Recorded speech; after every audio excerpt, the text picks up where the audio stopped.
Hey everyone, this is Rob. And Michelle. And welcome to Bunebape, your weekly podcast on everything you need to know about old school RuneScape.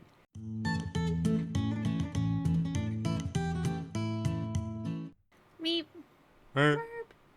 But this week, up on the docket, we are going to be starting off, as usual, with our updates. What we've been up to this week, mostly in-game. Mostly you. Mostly me. And then we'll be going into the couple community updates I have. Really not too much was going on. Pretty quiet week all around. Incredibly slow at work for me, so I've just been playing there. And incredibly slow at work for Jagex, I guess, because not a lot going on there either. Just start working there so we can move. Yeah. They have a couple updates this week. Yes. But they're really, really small and pretty much stuff that we already knew was happening. Honestly, the biggest thing that happened this week was a hotfix. Okay. That we will go over. Well, we also have a lot of feedback on the Araxxor to go over too. Yeah. So we'll go over the Araxxor stuff first, and then we'll go into the actual update for this week, which is some Colosseum stuff. And then, like I said, tiny little changes. The most important thing for actually on there's kind of a couple good ones. No, I was gonna say the thing that people probably care most about is the Colosseum stuff, but the thing that mattered most to a lot of people was the randomly the hotfix. Yeah. All right. And then at the end of it, of course, as always, we do have our Q&A, question and answer. So feel free to ask any questions if you want to be featured. They can be about the game or about other games or just about real life stuff. Feel free to head over to discord.gg/Bunebape. We do have a section there for questions, ask in general, really anywhere. Just let us know you want it included in the podcast and we'll do our best. Yeah. But before we get into any of that super interesting stuff, Michelle, how's it going? It's going okay. I have not been doing as much. Robert's going to have more updates. I love how we've switched so much. Like, I hardly ever play now. I really only play when I stream, and I only stream for like an hour and a half every night, except for Fridays. Last Friday, I think I streamed 6 hours. But, yeah, I mean, I did get a drop of my name. I got a Justy face guard, which I think was a collection log slot for me, so that was kind of cool. And it was worth 3.4 mil for the splits. Other than that, I've just been working on CAs, just random CAs. I've gotten like a CA a night the past few days, so slowly grinding towards my Versic helm. That's from the Basilisks? The Basilisk? Yeah, the jaw. No. Oh, wait, no. The Versic helm. Oh. The Slayer helm. Oh, okay. Yeah, I got that. For some reason, you said the helmet, and I was thinking you got the jaw for the face, because you said face guard, right? Oh, I thought I just said no. I got a Justy face guard. Oh, I think you're getting confused. No, you said face guard, and I automatically thought of the Neat's not face guard, and I was like, oh, you got a Basilisk jaw? I thought you had that forever ago. A random thing though is I've only ever killed one Basilisk Knight ever. And I got the jaw immediately. No, I did for CA. I did not get the job. Nice. Yeah, sad. Well, that's cool. Yeah. What have you been up to? I've been up to, honestly, not a ton. You don't even lie. Don't even. Not a ton. Since last week, I spent a large majority of my time getting up agility. So it's actually going to be one of my top 3 or 4 skills for a little while because I'm getting it up to 85. Currently at 83. Nice. Hey, you're doing Sepulchre a lot. Yeah, I did mainly Sepulchre from 77 to 81. And then I've been doing Relica for the past little bit. Just because it's way more AFK, and I'm usually doing those laps at work. And then when I get home, I'm usually doing Barrows stuff. So I haven't really spent too much time at Barrows or anything like that. Just like an hour or two. I'm up to like 50. Tell us the drops. 2 KC. So far, I have the Guthans pants, the Torag's pants, and the Varix pants. So almost all the pants. You just got a drop right before, remember? And just now, 10 minutes ago, I got the Darox Great Axe. First weapon. Yeah, pretty cool. First weapon among all of mine and the GIM's loot, so pretty cool.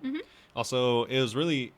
I totally forgot about this until I was already a few laps into it, like quite a few, is that the strange old lockpick comes from any floor a sepulcher with obviously a higher drop chance at the higher floors. But I was able to get 5 of them Jeez. in my grind. So that's pretty cool. That means I can open any door in Barrows 250 times. Cool. So pretty cool. Gonna make it really fast. And you are almost complete with Black Graceful, right? Yeah, I am just, I think, 200 marks away from getting full Black Graceful. And How then, are you getting that before me, man? I need to go to Sepulcher. yeah, and then I'm probably not going to do Sepulcher for a long time. I might do it here and there, For but the emo pet. no, because I think from 92 to 99, I'll just pretty much only do Sepulcher. Oh, gotcha. So I'll probably get the pet recolor from that. He's got the pet spoon forever ago, if you didn't know. Yeah, I got the pet at 55 agility. Jesus. At least I'm pretty sure. I thought it was even earlier. No, I was That was the already wings. at Sears, so I already was 60. That was nuts. Yeah, so I think that's mainly what I've been up to is just those things. I think I did like some diary stuff over the weekend, but really not too much. I actually didn't play that much this weekend. I was kind of just like AFK, like not really Watching paying videos attention. and stuff. Yeah, I don't know. I kind of got like a little burnt out on Sepulcher, so that's why I stopped doing it. Yeah. You say that, but you still spent several hours this weekend doing it. No, Just I not did. as hard as he did with Guardians of the Rift and Weekends Past. Yeah, I think I have like over 300 laps of floors 1 through 3, Jesus. and then I've done a little bit of lap 4, but not that much. Oh my gosh. Besides that, though, you may be asking why I'm trying to get that much agility. It's because I want to get 85 agility. And this is going to sound so funny because they added a new shortcut to Waterbirth Island that requires 85 agility to do the first one and 81 agility to do the second one. And that allows you to skip 2 minutes of running and saves you 3 inventory slots For DKs. whenever you go to DKs.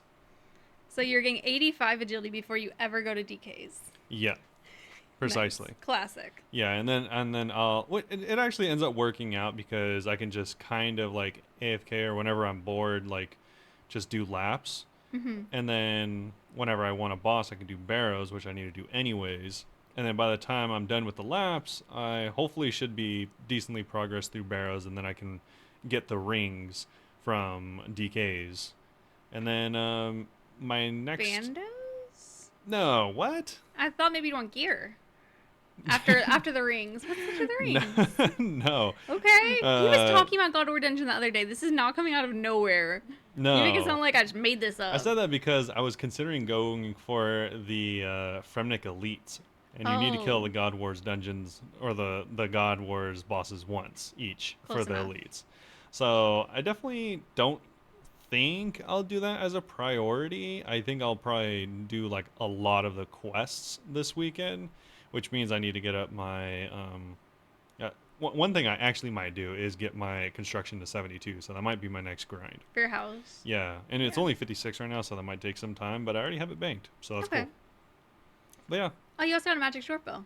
I did get a magic short bow. Your first ever hard clue. Yeah, I mean That's it's lucky. it's not that rare, but Well, what made it funny though is that he was saying, "Oh, watch, this is gonna be a magic short bow," And then it was. yeah, and I was in the other room and he was like, "No way!" and it actually was. yeah, it was a magic short bow. That was pretty We cool. were very excited about it. I think that's the only one on the account so far. I think Alfresco can make a magic short bow, but Oh, cool. yeah, They didn't even get the drop though. my fletching is really low, so I can't do it. But yeah, anyways, that's slowly progressing the account. Cool. Yeah. I had one more thing. I forgot to mention I've also been playing Stardew Valley again, so haven't been totally not gaming and then just constantly applying for remote jobs. But I have a little bit of new merch out as well. I made a Pride Month shirt. shirts, and they just say gamer, but like spelled gay, and then it's like rainbow. Basically, I was trying to find a shirt that looked exactly like that, and I couldn't find it, so I was like, I'm gonna make my own. So I learned how to make it. Wow, so you just ripped off of other people's designs? No one made it. No, I wanted to. No. I wanted to just buy from someone, but all the gamer ones I saw weren't what I wanted. So I was like, all right, I make my own. Oh, that's cool. Yeah. And I also made a mug that says Elitist Gamer Tears, You're a mug. which is kind of funny. You're a mug. That's a weird joke. And if you buy anything from our merch shop right now, you can get 10% off with the code PRIDE10. There you go, 10% There you off go. merch if you happen to I keep select the forgetting to merch. tell people if you want merch, you could have a discount. Honestly, I will probably forget to remove that discount code and it'll be there forever. Nice. Well, no one will know it, so it's okay.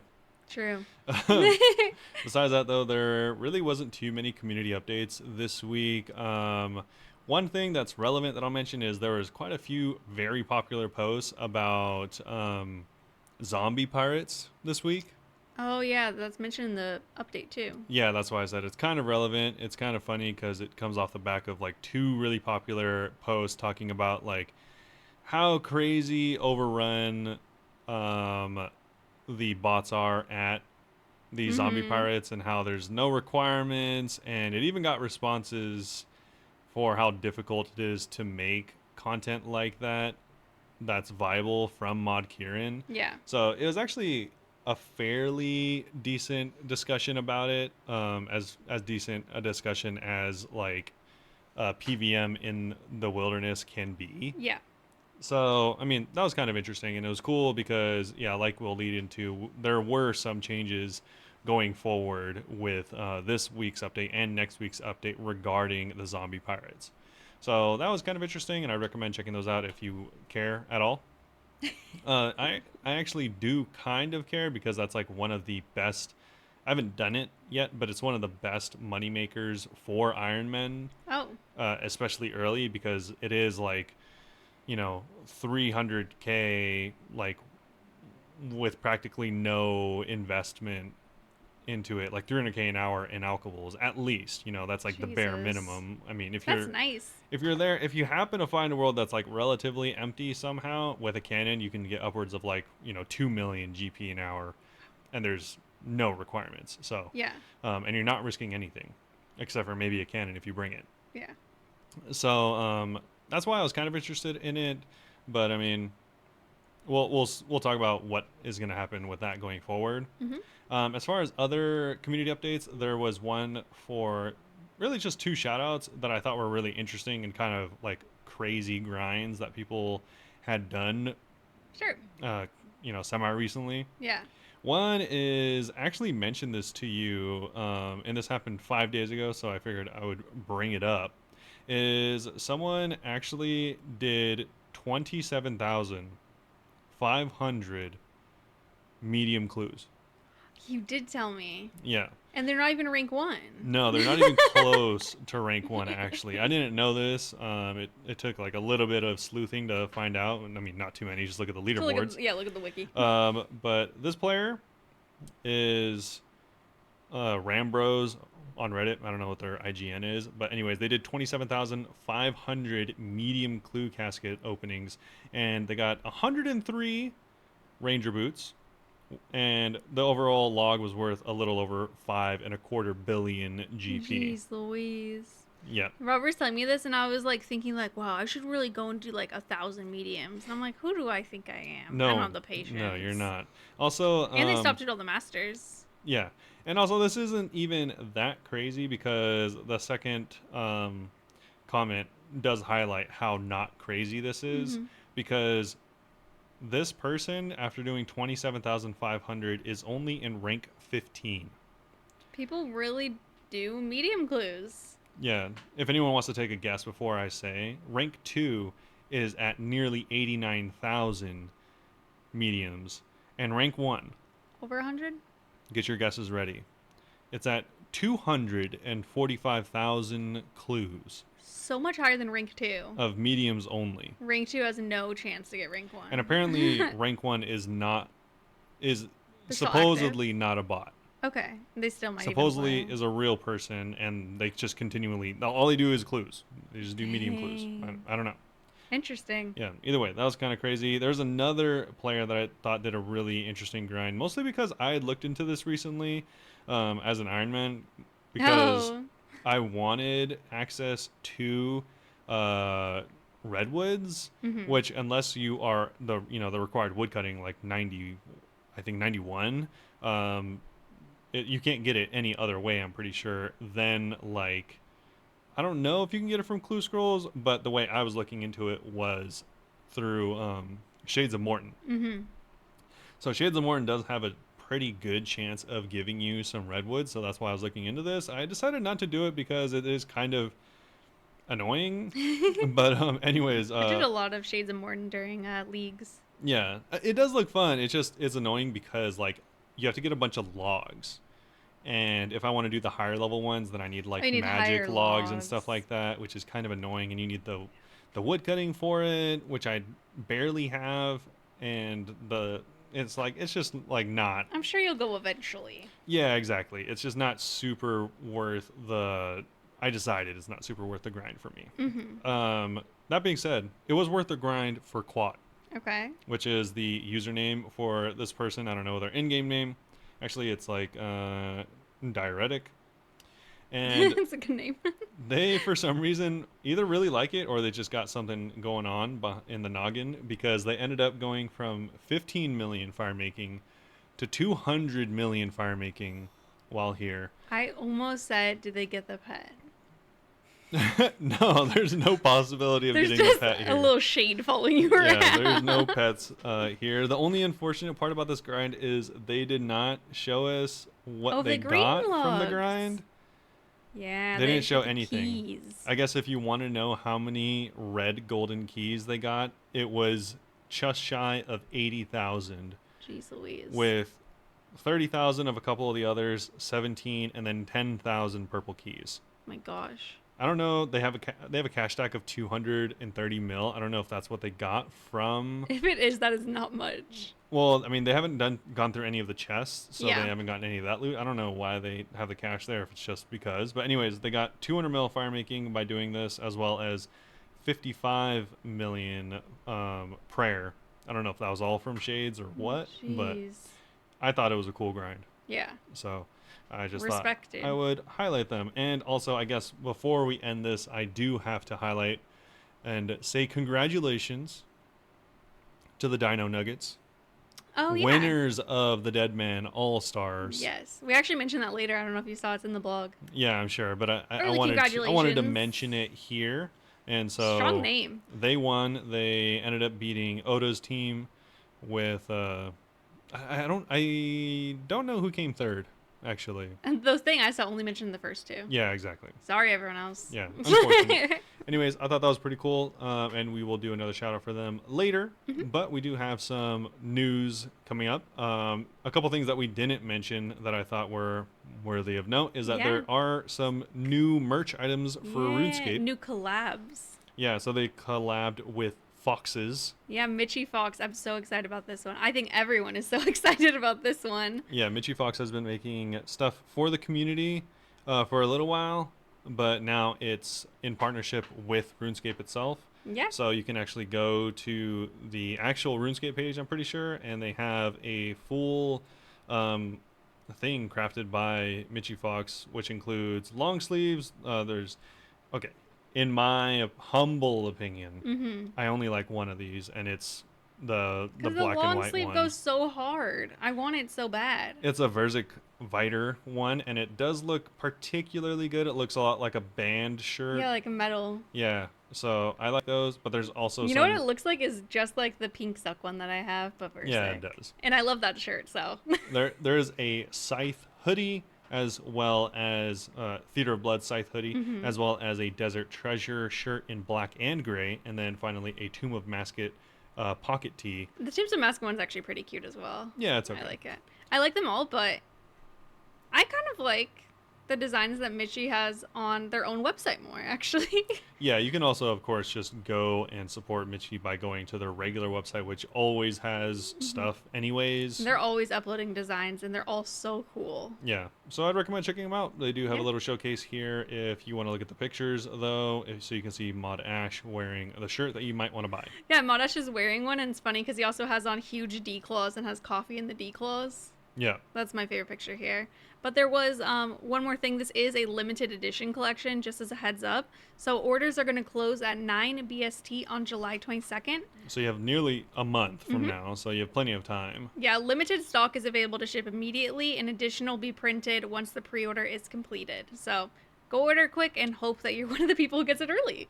Yeah, and if you actually do head over to the shop, you might notice that there is a RuneScape vinyl that you Yeah. can pre-order called Battle Axes and Ballads.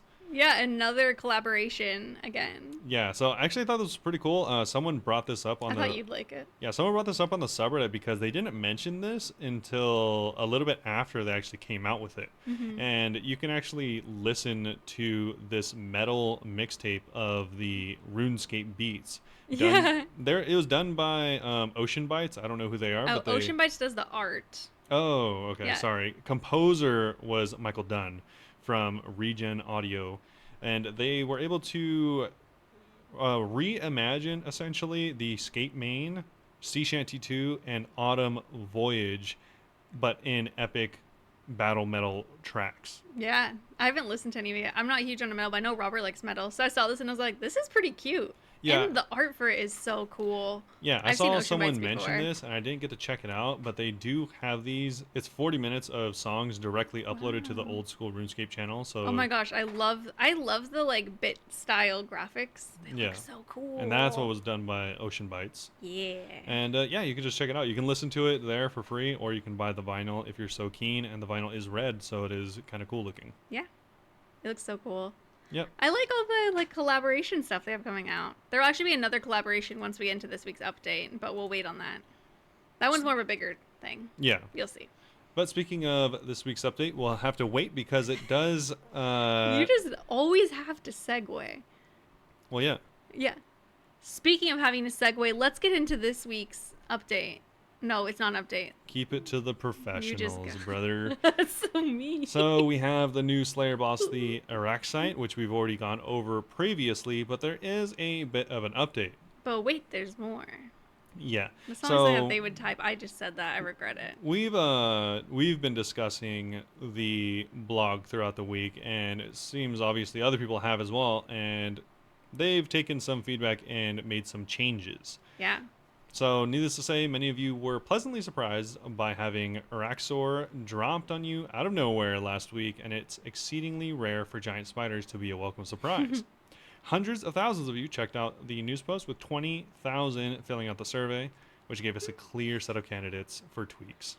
Can I again just pause and say 20,000 people filled out this survey, hundreds of thousands read this blog, there was 2,000 RuneFest tickets because they were like, there's no interest. Huh? That's still so weird. Yep. Anyway, continue. Sorry. Yeah, so I'm we'll just just complaining. go through and start off with the first of the changes, which is going to be for the Amulet of Rancor. So, while an upgrade... Okay, and first and foremost, I guess, the main concern is that it's mainly going to be an issue around the crafting requirement, Okay. just so everyone knows. So they say that while an upgrade to the Amulet of Torture was a welcome proposal for many of you, there was two topics that stood out. The Amulet of Rancor could stand to be a little bit stronger so that it weighed up against the Amulet of Blood Fury to making it a tougher call, because while it is, much better than the Amulet of Fury, the Fury gives you life back, Blood Fury is really good. which can't be discounted. That makes a lot of fights much easier. I always bring it to Tom. And also, players don't want to see the torture left behind, because you do have to grind to 93 crafting if you want to make one yourself. Gross. So, on the first point, we're looking to bump up the melee accuracy stats on the Amulet of Rancor, I really want to say Rancer, to give it a little extra power against enemies with higher defense. We'll also be adding some negative bonuses for range and magic, since these shouldn't impact its intended use cases, and come with the added bonus of keeping the Eclipse at Ladle in check.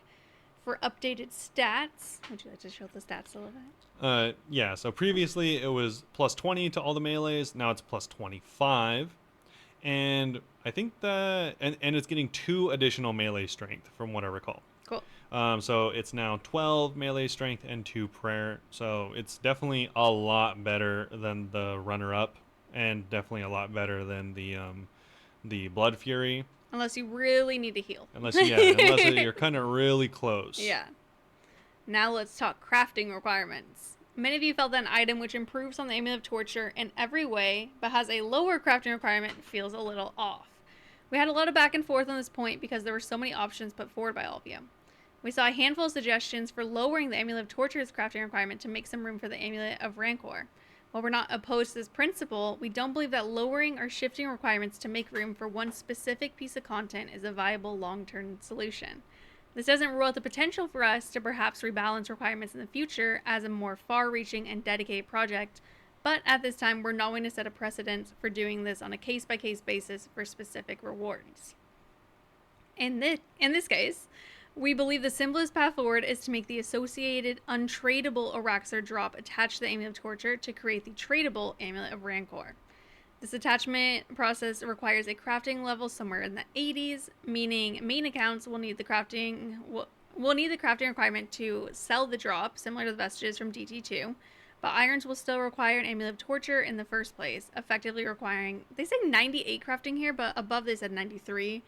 You need really high to make the Amulet of Torture. We'll just say that. Yeah. Mains can still just buy the amulet outright though, so you don't need the crafting level if you want to use the new weapon. Yeah, He's gonna look it up. Yeah, I'm gonna look it up because I think it is 98. They said 93 and then they all said 98, and I'm like, you're confusing me. Yeah. Let's see. I thought it was 98. We're looking it up. Oh, it's 93. 93. Okay, I thought 98 was kind of too nuts. No, sorry. You need 93 magic. Oh, wait, what's the crafting? Yeah, let's see what the crafting is. You need 93 magic? Yeah, to do the highest level enchant. Oh my gosh. Magic. Wow. Yeah. They did not think about all the stuff that they're going to make eventually, I'm guessing. Yeah. Let's see. So the Zenite amulet? Yeah, the Zenite amulet requires 98 crafting. Yeah, so it's 98 and 93. Yeah. Oh. So it is 98. I thought it was 98 and then they said 93 and I was like, I don't think they weren't clear right. that one was crafting, one was magic. Yeah. So it is 98 crafting, 93 magic in order to make a fully functional torture. Well, you guys thought that the Rancor sounded weird, so now you're going to have to really grind for it. You asked for this. Yeah, this is weird. So I'm going to read the next one? Yeah, they say that they want to be clear that we don't think the upgrade scape or the component scape should be the approach that we take to every upgrade, and sometimes we do just want to offer up items that are outright better than an existing item. In this specific instance, the Amulet of Torture's whopping crafting level requirement makes this trickier to do in a way that makes sense for a player. But we want to reiterate that this isn't the approach that we're going to take every time for future rewards, lest we wind up with component trees and crafting recipes rivaling indie survival games. They do get so specific. They do. I was thinking about this. Upgrade scape. Yeah. We have the rings that just came out. Yeah. Are upgrades. All 4 of the best in slot rings are upgrades. Missouri is upgraded Armadale. It is. Torva's upgraded Bandos. Well, even on top of that, there's also fortified Missouri, right? Yeah. So, fortified is what's upgraded. Sorry. Yeah. My bad. And then Torva you make with Bandos. Yep. We've been, like, everything recently has low-key been upgrade scape. Yeah. It's weird. And now they're like, don't worry, guys, we're not going to do too much, but we are going to do it again. I did see people saying that they wish that instead maybe there was a high smithing requirement, something to make it different. Yeah. But I'm not totally opposed to the upgrading thing, but it is funny to me that they're saying, like, we're not trying to do this too often, but they keep doing it. Yeah. I think it's really dumb. Elaborate. And I mean it in that way, not like I think it's like... I just think, like, literally it is not smart. Like, it is dumb. Because, like, this is... They even say it. It's, like, not a good way to move forward. This isn't a satisfying progression tree, especially whenever, like... I mean, it's not the biggest deal, but especially if you, like, want to, like, break down the item, you have to, like, completely unenchant the item or whatever you want to call it. I wonder if that's to how get, it'll like, be. the base item. They don't specify too much on here. Well, for instance, if you want to sell a ring, Yeah. for example, if you want to sell a Berserker's ring and you have an Ultor, you have to unmake the Ultor to sell the Berserker. You can't sell the Ultor. Oh, yeah. See, Yeah. I don't know. Yeah, because... I know you can buy the Ultor when it's... Oh, not the component, but you can buy when it's done. Yeah, exactly. Gotcha. So that's why it's, like, kind of weird that they have this untradeable aspect to it. And also, it's like you have to have done the previous content. Obviously, none of this matters for a main because you're just going to buy it because, I mean... Well, I'm, like, a whatever. main who's interested in collection logging, so... Slightly more stuff? at that point, I'll do it anyway. Yeah, at that point you're just killing the boss. Who Yeah. cares? But yeah. So it just makes progression kind of weird because then it's like, I don't know. It just doesn't feel. It doesn't make sense, and it's not satisfying. So it's doubly not as good. Mm-hmm. And also it just makes it so there's one less interesting drop from the boss because it's like you can easily get 92 Slayer without getting 99 crafting.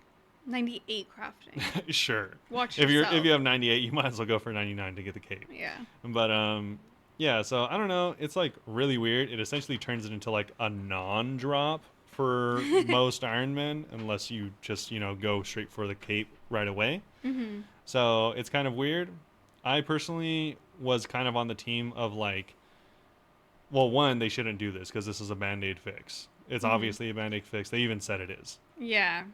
And so I think they should have just fixed it and not been lazy. Fix the Zenite so it's not incredibly high. No, fixed this by setting a precedent because they are right. Like if they reduced it from like 98 to 95 or something for the torture, that just makes it weird altogether. I mean, okay. I think where you're going with this is something that I think, which is that just because it's better, it doesn't. I think that they should have just set the precedent, just had a lower crafting level, because it's going to be more expensive. It's going to be tougher to grind, probably. I don't think that necessarily would have been the worst. Well, the reason that precedent isn't very good is Mm-hmm. because then there's kind of no limit to what you need to do that for in the game currently. Because it's like, obviously, blacksmithing or smithing, all of the 99s are for rune items, which have not been good in the game since 2004.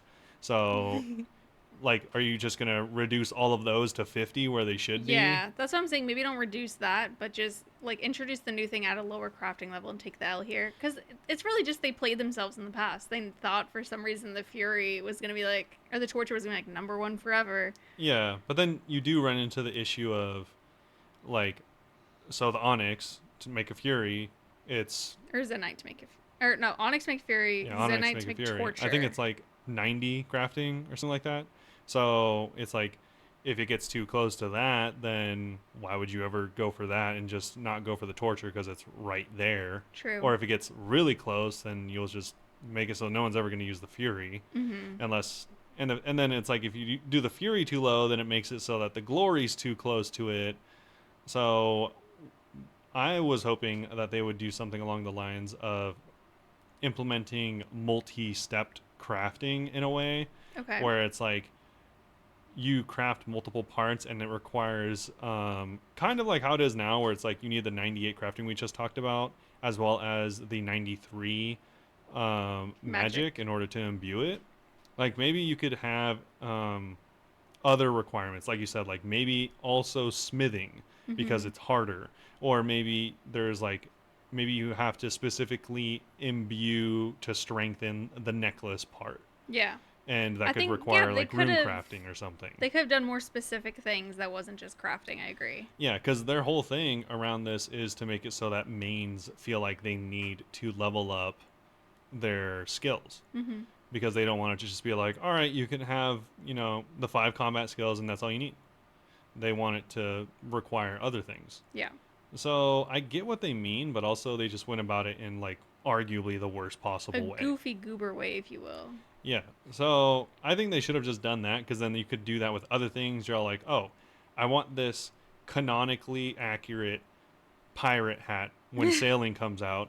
It's like, oh, I need 75 sailing, but it's better than, but it's like, it's better than Bandos, but it requires like 75 or something like that. I don't know. It's a really good hat. And it's like, oh, so you need sailing and you need I don't know whatever else that would make So sense. multiple skills required. Yeah, so Yes. it's like, oh, you can't just be a sailor to get the best items. You need to be a sailor and fishing and Mm-hmm. whatever, because then that essentially accomplishes their goal of having a well-rounded player getting the best in slot items.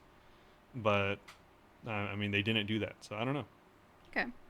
I don't like it. I don't love it, but yeah, I'm a main, so I don't feel as strongly as Robert. Yeah. Next is the Noxious Halberd. So a halberd that's viable as a main hand weapon after all these years, it's true. The Noxious Halberd is the first of its kind in OSRS's history, a melee weapon with extra range that can hold its own against high-tier weaponry. While most of our weapons focusing on dealing damage and upkeeping high DPS boast weak special attacks, or don't have one in the first place, aka the Scythe, many of you felt that Noxious Halberd's special attack was too weak even as a utility offering. So with that in mind, we're adjusting the special attack as follows. Yeah, so they're reducing the energy cost, which right away is a really big win for this item, from 60 to 50, so Yeah, you can use it twice. twice. Even more if you have the ring plus Death Rush or something like that, so that'll make it way nicer. They're also, in case I missed it last time, this is an 82 attack weapon, so it is one of the highest requirement weapons in the game. Yeah. Excuse me. And then also, they changed the special attack completely. So before, it would increase the percentage of your next attack's accuracy and damage by the percent when converted from the damage you were going to take. So yeah, if you were taking 20 venom damage, you would have a 20% accuracy roll. And damage. Yeah, and it was not great. Yeah, not very good. It's like taking the maximum venom and still only a 1 out of 5 chance of hitting. Yeah, so now they did something that I think definitively makes it better, but still it's in a spot that I don't really like. I actually really like this. So they didn't change any of the other stats or the long range of it or the attack speed or the special effect. All they did was change the special attack being 50% and making it so that it will buff your next attack to have a minimum hit equal to how severely poisoned you were. So for example, if you were poisoned and you were about to get hit for an 8, then that would make it so that your minimum hit is now 8. Yes, so guaranteed hit. Yeah, so that does just innately increase your damage by a lot, assuming, again, this is my main problem, assuming you're fighting an enemy that poisons you. Well, you don't want this to be good everywhere, but how... I don't know why not. Because it's not like a mega rare, is how I'm thinking of it. You don't want it to be like too good, but what I was going to say, which I kind of lost my train of thought now. Oh, what I like about this is that it incentivizes you to maybe like risk it and keep taking venom. Like if you're at Zulrah, like you're like, all right, let me just wait a little bit till I get hit even harder so I could hit her harder. Yeah. I think that's kind of cool. So do you want to know the reason that doesn't really make sense for me? Yes. This is for me. Okay. Is unless I'm going for like a PB. Do you know how long it takes? I mean, I know you don't. Obviously, this is for effect. Most people don't know this. This is a weird thing I looked up. Do you know how long it takes for Venom to fully ramp up to 20? A while. It takes over 2 minutes. Well, you're an Iron. You're going to be getting and slow you would have KC. already taken dozens of damage. It's worth it to hit that sweet 20. Because it ticks up like 2, 4, 6, 8, 10, 12, 14, 16, 18, 20. Yeah. By the time it gets to 20, it's been 2 minutes. And you've already taken dozens of damage. So it's like, I don't know who's going to trade like 4 Karambwans worth of health for a 20 minimum hit. It's not even 20 maximum. Yeah, it's already a pretty strong weapon, so it'd probably be dead before you get to that. Yeah, so, I mean, as far as talks go with me and my group, I was kind of saying, like, this is cool in the fact that it's a free minute-long Envenom dispel. Yeah, because the original special effects. Yeah, that's what I'll use it for. It removes poison and venom from you is the main part of the special attack, and that is primarily what I'll be using it for. Like at Zulrah, for instance, if you're to make an anti-venom, it requires like 83 I think we actually talk about anti-venoms anti-venoms more soon. Yeah, it requires a really high herb lore, and it only absolves you of venom for 30 seconds. Yeah, anti-venoms kind of suck. Yeah. I almost swore for a second that I forgot I have to edit it out. If you want like 3 minutes of anti-venom immunity, that requires like 93 herb lore. Jesus. And that's for the anti-venom plus. Yeah. So it's just not really viable for Iron Man, so that's why I was kind of joking like with my group, like, oh, okay, cool. Whenever I get to 92 Slayer, I'm going to farm this so that I can more easily kill things like Vorkath and Zulrah without having to use potions. But besides that, I mean, I just don't know. And this is a slash weapon. It's not even Yeah. a crush weapon. Did you want to read the next paragraph as well, just for kind of their defense of it? Sure. So they say that we're not looking to go overboard here. The likes of the scythe, blade, or the tent whip don't have usable or noteworthy special attacks, and we don't think they need to. We're hoping that reducing the cost of this particular special attack might make it more appealing for some niche utility, which is exactly what I was saying. But we're not looking to create an all-in weapon that excels as a damage dealer and sports a powerful special attack. Which is what you want. Spoiled iron. Yeah, the thing is, their comparison is a little sus. I think it's funny because I actually use the tentacle whip special. Yeah, well, mostly because the tent whip and this blade are, I don't know about the blade, the tent whip, Yeah. I'm guessing the blade too, are 4 tick. So immediately they're better than the halberd in almost every case. How many tick is the halberd? 5? 5. Oh. Yeah. So, and also those are one-handed. So assuming you have an Avernic, that's, it's really tough to beat the Avernic in a lot of cases. Are halberds? Oh, they're one-handed, huh? No, they're two-handed. They're 2. Yeah. Oh, okay. Gotcha. Yeah, so that's what I'm saying. And then, also, I mean, just because other things don't have good... They don't have to copy the others. Yeah, it doesn't have to be like the others, and you can just... I'm not even asking that the special attack be good. I'm just asking it be usable. Like, Okay. if I'm sitting Ooh. there at Jad, I want to be able to use it to hit Jad. I'm going to use that. I ask little questions for the podcast every week. If you're on Spotify, you can answer. I should make that my question. Future Michelle, make it, is the Noxious Halberd special attack usable? Yes or no? Yeah. Sometimes I don't know what to think of. People hardly ever answer them, but. Yeah. And someone did do a pretty interesting little study because it says your minimum hit. Mm-hmm. So someone's all like, all right, what if my max hit is a 3? Someone with 82 attack, 1 strength could wield this weapon. And so they're like, all right, what if I have a max hit of 3 and this weapon has a minimum hit of 16? Which one will work? Huh. Which would you guess? I mean, if it's a special, I would guess the Venom hit. Because it's a special. I feel like that would override the max hit. As far as we know, you'd be right. Okay. Yeah, because That's good. the way this person tested it, this is very limited testing, but is they use the dark bow.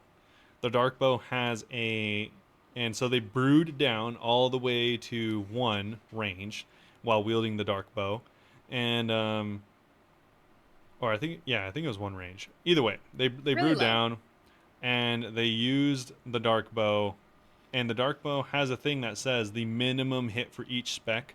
It shoots 2, obviously, will be 5. And it's like, will it be 1, which is what it should be, or will it be what the weapon does, which is 5, and it was the weapon? That's good, at least. So it seems like the weapon would win in a weird niche situation like that. Very few people with accounts like that, but good to know. Yeah. Overall, I'm not excited about the weapon. Less impressed. Less impressed. Overall, it's funny because last week I was like, oh, this is a pretty W boss that's coming out.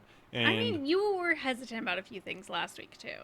I was hesitant. Now I'm in the same spot with the halberd, in a worse spot with the necklace. Yeah. And I still don't care about the next thing we're going to talk about. Okay, well, moving on to the next one is the Arania boots. I don't know if I'm pronouncing that correctly. These webbed-up walkers were largely intended to be a thematic addition to Araxxor's loot table that wouldn't make huge waves in the later stages of your journey as a player. That said, many of you wanted to see them get a little bit of a boost, so we're giving them another +2 strength, totaling to a +4 strength in total. I said total twice. Yeah. They don't have much stats. We said that last week. They had no stats, Yeah, so now they have something. It's only 5 magic accuracy, 6 range accuracy, and 4 strength. Yeah, so a little bit of something. That is it. No defense, no prayer, nothing. With the added strength bonus, the arena boots rival the dragon boots in offensive potential, but lose out to the primordial boots, though they have no defensive bonuses whatsoever. We think this puts them in a more interesting spot, since obtaining them from yourself requires a higher slay level than both spiritual mages and Cerberus, as well as a more challenging encounter than the 3-headed Hellhound. We believe this makes them a more viable tribrid boot for players looking to cut down on switches, but they're still outcompeted by primordials, Pegasians, and Eternals, of course, for people looking for the best gear. I actually like this change. I think it's nice, and I think it will be, kind of good for less boot switches, like they said. Yeah, I guess so. Currently, I just wear my primordial everywhere, and like whenever I'm at chambers, I just remove my boots and I just go toesies out. Yeah. Which I should just start bringing eternal boots because they're better now. Yeah, I don't know why That's you'd a go side no note. boots. Well, because they weren't as good before. Still, Now they're worse. I mean, Whatever. they're stats. I don't know why you'd go no boots. I bring so much gear to chambers. It's ridiculous. But yeah, any thoughts on that? I like this. This is kind of just whatever. Okay. Well, and I mean, someone asked during your stream, and I just legitimately think this will be used by extremely lazy people that are like doing like a weird tribrid setup. Like maybe they have like the Hydra ring, the Brimstone ring, and the RNA boots instead of the Brimstone boots. Yeah. And so and then like maybe full void or something like if you want to cut down on switches, I guess you can use this, but more realistically, I think this will be used for very early level tribrid PvP. I still think that the spider thing is very good practice though for Versic for people who are new and learning. I guess so. Yeah. I think the best guess practice is just doing it, but I guess some people might learn better this way. Yeah. But yeah, like I said, it's still kind of something I don't really care about, but whatever. It's cool, I guess. One last thing if you want to read this. Yeah, this is the extended Antivenom Plus. So we've not got much to say here beyond we made up our minds on the level for the herb lore requirement being 94. Jeez Louise. Just like the Antivenom Plus. At least they're actually standing their ground. They don't really do that much, I feel like. Yeah. The only part that's even relatively interesting to me is the next part saying that there's a fair bit of chatter around antivenoms in general and their associated herb lore requirements compared to their value for players, which we've made note of but aren't looking to change at this moment. Unfortunate for me. Or all irons. Because it's just annoying for irons. It always has been because they're all like, all right, cool, here's all of these venom bosses. You have Zulra, Vorkath, Araxxor. Yeah, Araxxor, all the other spider bosses, anything else that might poison you. And they're all like, cool, these are all mid-game bosses. Guess good luck getting 94. Yeah. 94 herb lore. Well, at least we're getting herb lore taught later this year. Yeah, I guess so. Herb taught. Yeah, so it's unfortunate just for Iron Man. It takes a really long time to level up herb lore, just because it's kind of hard to find herbs unless you like 99 hunter doing herby like specifically. Well, if you also feel strongly, there's another poll for feedback, you guys. This is not set in stone. You can still let them know what you think. A little bit of a survey so you can answer what you think of the blog, whether it's significantly worse or significantly better or kind of just whatever. Cool. Before we sign off, we'll make a pledge to you all. We promise that Araxxor is the last big spider boss we'll make for a long time, and we'll cook up some cool and creative enemy types for upcoming releases, which is what you requested specifically. Yeah. You're like, why we have more spiders? Why aren't they doing something new? they're all like, all right, you know what? We got a lot of spiders. You know what is really easy to do? A boss already in the game. So we're making a spider that's already in the game. I am excited for Araxxor, but I was less excited once I found out it's already a thing. And I thought they came up with it. The only weapon it drops is a weapon that it's not going to be weak to because it's a spider, and all spiders are weak to crush. We have so many spider bosses. It's weird. Crazy. Sarachnis, why is it a Venenatis, slash weapon? Araxxor, Versic. That's weird. Yeah, give us what other bugs? Oh my god, we should get a cockroach. I mean, you can do giant ants for all I care. They should do giant ants. It'd be different. And it drops a rare drop to make the new best in slots, what is it, range necklace, and it's an ant's claw. Okay. But, Robert and I like to say that we like to call each other ant's claws. Yeah, there's just so many more menacing like insects that could be cool, like a giant snake. Poisonous centipedes that they could base on real life because centipedes look crazy in real life. Yeah, I feel like they're just taking spiders are the easy route. Spiders are cool, you know. Spiders are so overplayed. They're like zombies every 10 years. They just like get so much content made about them. But, you know, hopefully the next one is exciting and new and it's a giant capybara. I'd be more keen on just a rabid jackrabbit. That'd be so funny. We already have the one in Priv. Yeah. The one that's like level 600 or something like that. Yeah, but that's going to be it for the Slayer stuff. Hmm. We'll see if they ever come out with new stuff. Like I said, it looks like they are keen for this coming out in the next couple months, so it'll probably be, this whole thing will probably just be brushed under the rug relatively soon, assuming no one else has big problems with it. We'll see. But yeah. And we're back. We left off at a weird spot because they added more. Yeah, so update to the docket real quick. Yeah. We are going to be discussing run energy and kind of agility stuff. Mostly run Yeah. energy. So we were going to jump into the update for this week. That was kind of the plan, it being the next day and all. But yeah. Oh, we're going to stamina first? Yeah. Oh, okay. Yeah, I figure we'll go into stamina first because Sure. that was kind of, I don't know. It just makes sense the way the docket was done. Sure. So let's take a look at run energy. This was a blog that just came out this morning, Thursday morning on the 27th. And this is something that they actually teased that they were talking about a few months back. Okay. So they said, over the last few months, we've rolled out loads of Project Rebalance changes, and we're over the moon with where they're sitting at the moment. It's time to tackle our final and perhaps most requested change. So, yeah, I didn't actually catch that the first time I read didn't this. either. Until you said it out loud, I was like, wait, what? Yeah. There's no way there's not going to be more. Yeah, so they do state that also they're not going to drip feed multiple changes. They plan on just doing this all in one shot. Mm-hmm. So, yeah, keep that in mind, I guess, for any future roadmap stuff. They don't really say when they'll come out with this or anything like that. It says they're looking to carve time out in the roadmap for future rebalancing projects. I think it will be like the last one where they update a bunch of skilling all at the same time. So maybe the run energy plus some more stuff.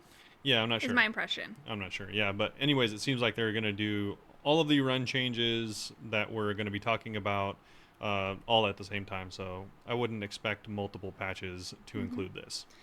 And there's already some beta worlds open for this. So world 585 through 589, you can go and try out the changes we're about to get into. Yep. And shall I start or you?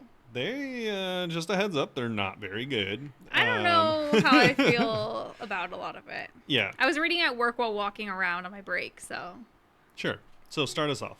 All right, starting out with run energy. Old School's movement system is one of the things that sets us apart from other MMOs. At its core, the simplicity of click here to move here keeps things easy and intuitive. But this point-and-click movement can be pushed to its limit through accurate clicks, stepping under enemies at the right time, toggling between running and walking, pathing through obstacles, and managing your run energy effectively. There's a lot of room for players to improve and master such a simple mechanic, but one of the foremost criticisms of old school from new starters is that things feel slow. You find yourself walking after a light jog that won't even count as part of an hit workout. High intensity interval training workout. I could not remember what it stood for, but I recognized it. Then you have to wait a really long time for your precious run energy to regenerate so that you can repeat the cycle again. It's painful. Fortunately, we have a whole skill, agility, dedicated to making run energy more manageable. The catch is that agility levels only affect the rate at which your run energy restores, not the rate at which it drains. Yeah, I think unless you're like a nerd or have been playing for a long time, it seems kind of counterintuitive. But yeah, for the most part, for the average player, agility doesn't affect you pretty much ever or at all. Shortcuts are nice at least. Yeah, but besides shortcuts, like at the part of running doesn't actually affect most players. But yeah, kind of weird. So here's our plan. First, improve the experience for new players so that OS feels less sluggish in the early stages. Second, improve the value proposition for agility levels so that leveling the skill feels impactful in more scenarios. Keep these in mind. Keep those first two in mind. Yeah. Consider the impact of these changes on activities where managing your run energy is a means of skill expression or warrants resource usage, such as Blast Furnace, Great Olm, or various God War dungeon methods. These considerations are all closely linked, so we need to look at the options available and figure out a sweet spot that delivers. The levers we can pull are... Sure, drain rate. So the rate at which your run energy drains. Regen rate, obviously, the rate at which it regens. And then we have the weight of your character between 0 and 64 kilograms. So 64 the heaviest your character could be?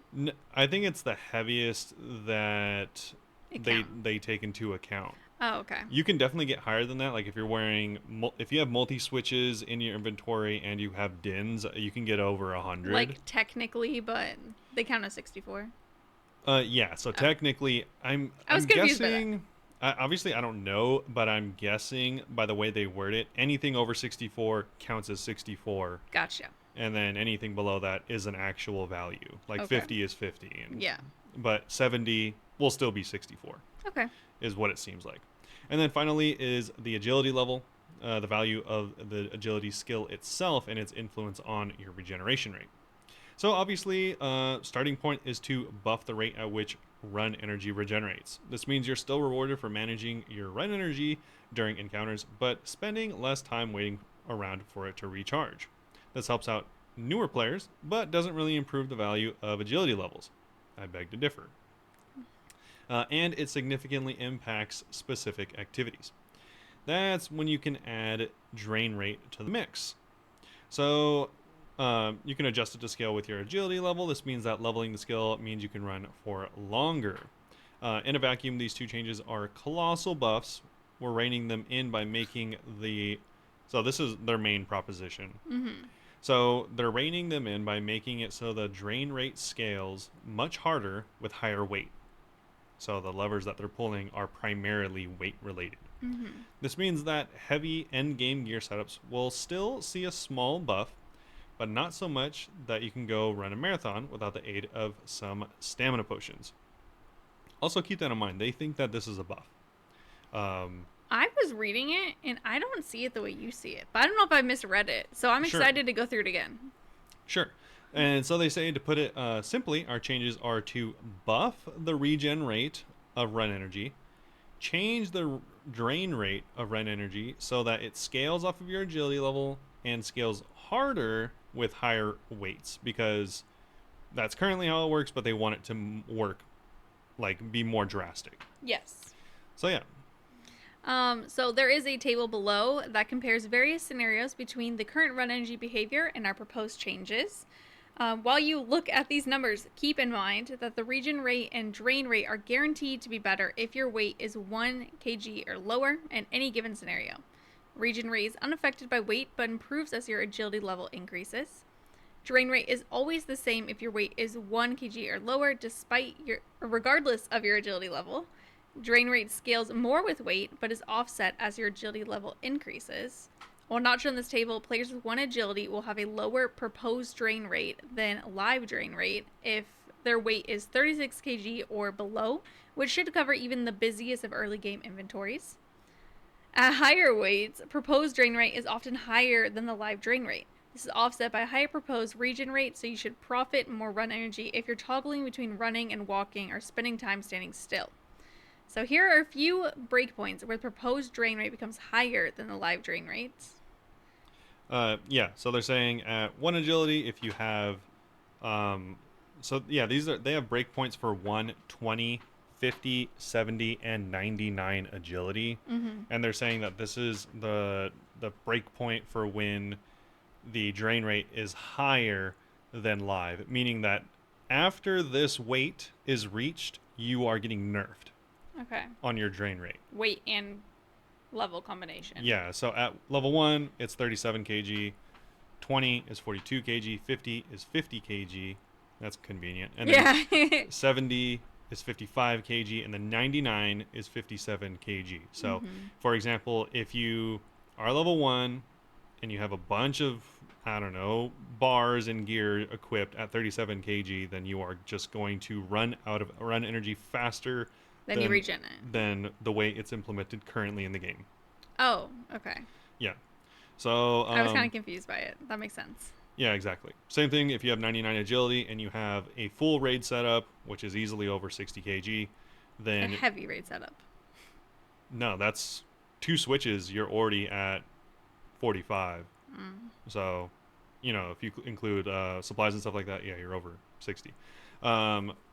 So yeah, so anything over 60 or 57 would be a nerf as well. Okay.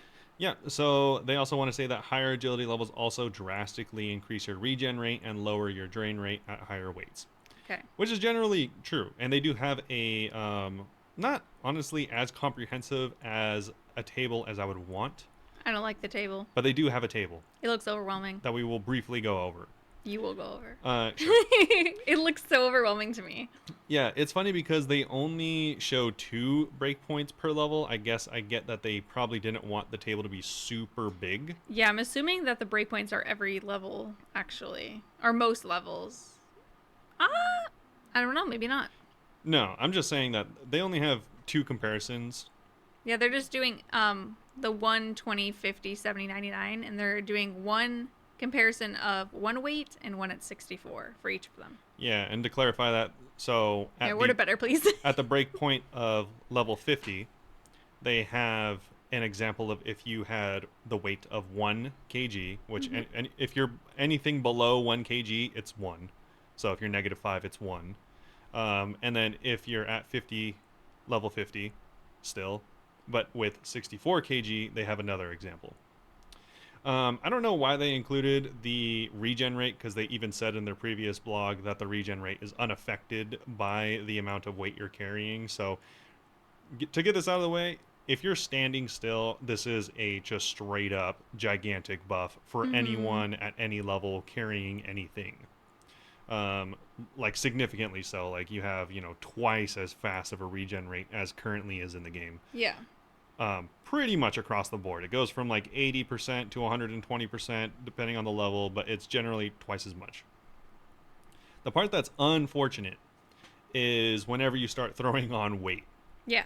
Because the main reason I would say that everyone was saying that run needs to be redone and agility needs to be redone is because, one, agility has, like we said at the very beginning, practically no impact on your gameplay. I still just think if you're 99, you should not run out of run, which is a hot take. That is what some people said. It's an incredibly hot take. Yeah, that is kind of a hot take. But because that's essentially removing the skill besides shortcuts. Yeah, but so many people wouldn't even get it. Sure. But yeah, anyways, so the main thing is a lot of people are like, yo, this is annoying. It doesn't add a lot to the game. And getting 99 agility versus like 70, bro, it's like huge. So negligible. So it's like the leveling is huge. Yeah, the difference is not. I know what you mean. Like the grind is gigantic and the reward is almost non-existent. Yeah, except for shortcuts. So that's what the main problem was, and this does not remedy that problem. It's kind of annoying because, you're looking at the regen rates. You're like, wow, it's going to regen like twice as fast. That's amazing. And then it's also going to drain faster. Yeah. Not twice as much, at least. Not twice as much. Yeah. But still, like... you just think about it, and you're like, oh, that's cool, so you regen twice as fast. Let me think of all the places that I regen. Oh, yeah, there's like none. I mean, well, I'm just like running around doing clues. It naturally goes up, I guess. Yeah, I guess so. So, like, in between... I don't like bringing stamina pots places, so... In the very few cases where you are doing start-stop type of content, like Sodetseg at TOB, this might be a big improvement. Oh, yes, thanks. Because, you take few steps and then you do the maze every once in a while. But the thing is, people have already tested this as well. If you go from Zarpus, where you're stepping the entire fight, you literally cannot stand still.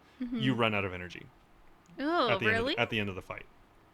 Jesus. Same thing with Verzik. You run out of energy a bunch. Well, yeah, Verzik, you always have to bring stamina anyway. Let me ask you, how many staminas do you normally bring to Ulm? I don't bring any because I run. Or I run head, so... You run head. Yeah. So that's a bad answer. You don't run any staminas? Oh, because you're just walking back and forth? Yeah, I'm walking back and forth. How many do people normally, do you know? For meleeers, I think that they might bring 2. It's mostly just meleeers that need to bring it. Okay, yeah, so 2. If they're skipping. But I'm not 100% certain on that because I don't ever do melee hand because I don't have Torva. Yeah, the few people that I saw had to bring 3. Oh. That tested it. Lame. So it is, they do have a bunch of differences, and I'm really just going to tell you the difference between level 1, 70, and 99 to make it easier, because no one really cares about 20 and 50, let's be honest. Sure. I'll start with 70 and 99, because honestly, in my experience, most people get to 70 relatively quick, and then they kind of don't level it that much beyond that, because the reward isn't really there, at least for a while. So if you're at, we'll just get this out of the way.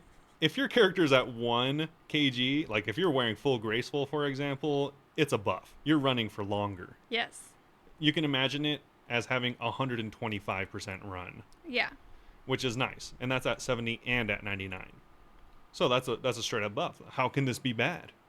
Well, this can be bad if you are in a raid and you have over 64 kg. Yeah, or anyway, you're carrying a bunch of stuff with you. Yeah, and you don't even have to be at 64 kg. They don't show the full graph, but essentially you would start feeling a nerf after, like, if I had to guess, like 50 kg. So if you have full Masori and full Torva, for example, that's 40 kg at least. And that's not including the weapons or anything like that. That's just the armor. So if you have 2 switches, you can expect to be feeling somewhat of a nerf, more than likely. I'm so confused by all this. It's pretty easy to break down because they do give a lot of numbers. So currently, I'm not going to give you all of the numbers. You could go check them out. You could see me at Game Ready to Zone. I'm like, this is too much. I'll tell you the percentage of a nerf that it's going to be. Sure. So in both of these examples, it's assumed that you have the maximum of 64 kg. So let's just pretend you have a 3-way switch or a 3-set switch going into a raid. You just have hella stuff. Yeah. You're a hoarder. Yeah, exactly. So this makes it so that at level 70, you are going to have a 38% reduced amount of time that you can run before you hit 0. It's so confusing. Okay, because listen, it's saying that your regen rate right now is 19, and they're going to make it 41, which is a 116% increase. But your drain right now is 134, and they're going to make it 185, which is a 38% decrease. And I'm just like, I hate. It's because you're taking into account both the numbers. Yeah, which I think we should. No, because the regen rate only ever happens while standing still. I thought you still regen while you're running around. Yeah, you do. How can you be regenning while degenning? You're just still using it, so it's like more slow, you know what I mean?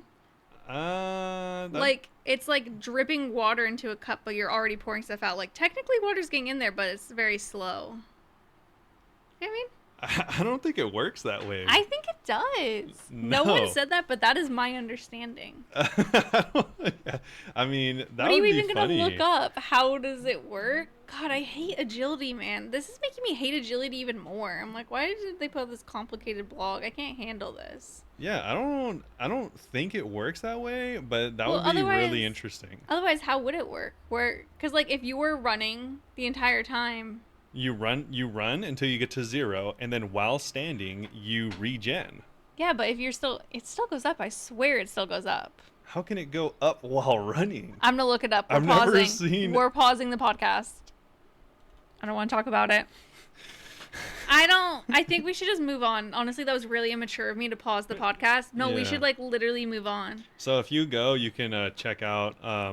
it's not under run or agility. It's under energy on the wiki if you want to check it out. He's just kidding. There's not even a wiki link for this. So a lot of this is just speculated, but they do say here, they say, for example, run energy will not regenerate while the player is running, crossing an agility obstacle, or flying on a magic carpet. And run energy also will not regenerate while the player is logged out. So yeah. Well, you can be walking at least. I'll take my win there. You could still be moving. As long as you do not have the yellow run energy thing clicked, you will be regenerating. That's kind of bull crap. I told you. That's why this is now. That's why this is a direct nerf to run energy. I don't like this. I thought it wasn't that bad because I made up how run works in my head. Yeah. So let's pretend you had 99 agility. Okay. To put this into a real world example. I'm running around. So you're running around. You start with 100 agility or 100 energy. Yeah, I'm at chambers, going from room to room, ignoring the pools. Who cares about the energy pools? Yeah, let's say you brought like your range switch, your melee switch, and your all mage my special switch. attack weapons. All your special attacks, all your food. So you're at 74 kg. You know, that's not unheard of. Actually, someone posted a link, funny enough. Every single recommended raid setup in the We Do Raids Discord is over 64 kg to put this into reference. So because of this nerf, you would only technically really have 72% run, even when your run is maxed at 100. It's gross. That's what this nerf is equal to. I would like to say, I think they're going to change this blog. Yeah. We're getting really into it, and honestly, I don't even know if we need to, because there's all he has seen is negative stuff, and whenever that happens, they always update it. Yeah. It is. They are people pleasers. Not very good or well thought out. It's totally going to get changed. I just know it. Yeah, everyone. If it doesn't, then I'm going to look silly, though. Pretty much every sentiment I saw, and I don't think this is unrealistic by saying that everyone I saw was like, yo, this is not good. Mostly because they buffed the thing that no one cares about, the regen rate, which is how it is in-game now. Like, I'm pissed. I didn't know it didn't regenerate when you're not running. Also, it's funny, they go into Graceful in a second, but a lot of people think, I think a lot of newer players think that Graceful affects how long you can run. No, that also only affects your run regenerate. Yeah. Yeah. I didn't really know what Graceful did other than it's light, so I like to wear it. So yeah. So essentially, this just is a straight up nerf for anyone that is running anywhere. Except now, whenever I will give it to them, whenever you stop running and are walking or standing still, it's pretty freaking quick. It'll take half as long for you to get your energy back, which is nice. When you're walking at Vorkath, you never run out of energy at Vorkath anyway, so it doesn't actually matter. But yeah, in the beta world, people are saying that you pretty much have to bring a stamina to do any in-game content that you want to do. They're 100% going to change this. Yeah, I mean, I haven't seen people test this, but 100% you're going to have to bring staminas at the most popular God Wars dungeon spots now, like Bandos. Zilliana. Bandos does 4, 0, 6, 0, and 7, 0, which are all running methods. Mm-hmm. So you're going to need staminas at Bandos now, even more. Like you're... And then, yeah, Zilliana, obviously. It's just not good. Every boss is getting nerfed. This is going the opposite way of what everyone wanted. This is stupid. Let's move on to Graceful. Yeah. Speaking of stupid, we have Graceful. So back in our day, Fashionscape was far and wide. No skater would be caught dead without a well-coordinated outfit, or at least a suit of their most expensive gear. The variety on show was astounding, and the options available have only increased over the years. Unfortunately, one useful gear set eclipses all the rest. Graceful. Graceful is a full set of clothing with negative weight, and the full set provides a valuable 30% increased run energy regen rate. So it's no surprise that this outfit is perfect for just about every non-combat scenario in the game. We've heard a lot of feedback surrounding this outfit, mostly suggesting that players would like more opportunities to express themselves instead of feeling disadvantaged if they wear anything except this essential set. Literally during farm runs, I would wear Graceful instead of the farming outfit because it's just so much better. Yeah, most people would. The following changes are designed to make Graceful feel less like a soft requirement and bring in line with the other scaling outfits. And more like a hard requirement. Yeah. I thought that was kind of tricky, right? They're like, okay, let me read it first. Remove the 30% increased run energy regen rate set effect. Jesus. Grant a 4% chance to receive an additional mark of grace per piece. So this means the full outfit grants a 24% chance to obtain an additional mark of grace, which means like every 100 laps you're going to get an additional 24 marks. Add another effect which prevents falling. No, not 100 laps. No. It's 24 extra marks of grace. Yeah, so if there's like 100, wouldn't that be 24 more marks? You only get one mark of grace like every, I don't know, it's like 4 laps or something like that. Well, that's stupid. Yeah. No offense, you're kind of ruining my vibes right now. It changes per diary and per course. I want to go to sleep. Add another effect which prevents falling on any agility course if the set is equipped, indirectly buffing XP per hour. That one... No one's going to wear anything other than Graceful. Like, no one wants to fall. Yeah. Retain the negative weight. This means that Graceful will still be a good choice for certain activities, but shouldn't feel like you're obligated to wear it everywhere. I feel like kind of obligated still. Yeah. These are live on the beta right now. Yeah. I mean, I'm not opposed to it because I don't mind Graceful, but people who like Fashionscape, sorry, go screw yourselves, I guess. Yeah, it's funny because I'm actually going to do I'm going to do a double back. Okay. Just to I also emphasize have a tweet pulled up that I was going to read. How crazy this is. Oh, gosh. So they wanted... Remember at the beginning of this article? You said remember, and then you said so many numbers that I blacked out. Improve the experience... This is verbatim. Improve the experience for new players. So that old school feels less sluggish in the early stages. Well, Keep that in mind. I think that's accurate still. Yeah? Yeah. All right. Yeah. Well, let's check it out. Let's go back to the table. I don't want to look at the table anymore. I don't like this table. Too bad, brother. So if we look at the table, at level 1, obviously if you're free to play, you're just in the bin because you can't do anything about this. There is To be no fair, free to play's used to it. There is no they're getting nerfed. There is no weight reduction gear in free to play. And the earliest weight reduction stuff you can get are the boots of lightness, which are not very difficult to get, I guess. But besides that, you're you're having a bad time early on. Because at level 1, if you had 64 kg, let's pretend you had half of that. Let's pretend you had I'm so sorry, guys. He's obsessed with this chart. Let's pretend you had 32 kg, right? Because you're an early game player, no way you're going to have a million switches. That is a 63% nerf on your run energy. Where are you pulling this number from? So this says 128.